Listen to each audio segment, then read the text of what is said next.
Hello नमस्कार श्री स्वामी समर्थ. आपण बनवतात कोल्हापुरी मिसळ. मिसळसाठी लागणारे साहित्य इथे मी मटकी घेतली आहे, ती एका पातेल्यामध्ये शिजायला टाकली आहे. त्यामध्ये हळद मीठ आणि तेल टाकून ती शिजते. तोपर्यंत आपण मसाला भाजून घेणार.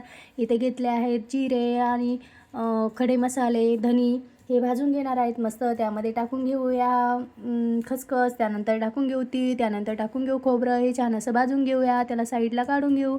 त्यानंतर 2 पळ्या तेल टाकू, त्यावर तेल टाकूया. त्यानंतर कांदा टाकू, तो कांदा छान असा ब्राऊन रंग होईपर्यंत भाजून घेऊया. त्यामध्येच आपण टाकणार आहोत लसूण आणि कट केलेली अद्रक आणि ते भाजून घेऊया. आता ते आपण साईडला काढून घेऊया, वाटण तयार करून घेऊया. पण तुम्ही इथं बघत आहात आपली मटकी शिजून झाली आहे. मटकी आणि मटकीचा स्टॉक बाजूला करू. सुक्या मटकीसाठी लागणारे साहित्य: कढाईमध्ये तेल टाकून घेऊ, त्यामध्ये मोहरी, कढीपत्ता, कोथिंबीर आणि काळा मसाला, थोडंसं लाल तिखट. छान अशी आपली सुकी मटकी तयार आहात. आपण आता बनवत आहोत रस्सा. रस्स्यासाठी भरपूर असं तेल, त्यामध्ये मोहरीनंतर कांदा झाल्यानंतर कोथिंबीर, कढीपत्ता, टोमॅटो छान असं परतून घेणार आहोत. त्यानंतर आपण घालणार आहेत काळे मसाला, लाल तिखट.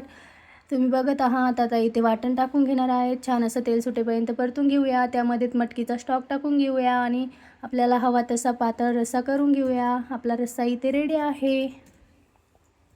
आता आपण बनवणार आहे बटाट्याची चटणी. चटणीसाठी लागणारे तेल टाकून घेऊया, त्यामध्ये मोहरी टाकू, त्यानंतर कांदा, कोथिंबीर, कढीपत्ता आणि हळद आणि कट केलेली मिरची छान असं परतवून घेऊ. त्यामध्ये उकडलेला बटाटा. इथे बटाट्याची चटणी रेडी आहे. आपण आता ताट बनवून घेत आहेत. बटाटा, त्यानंतर मटकी, शेव आणि रस्सा.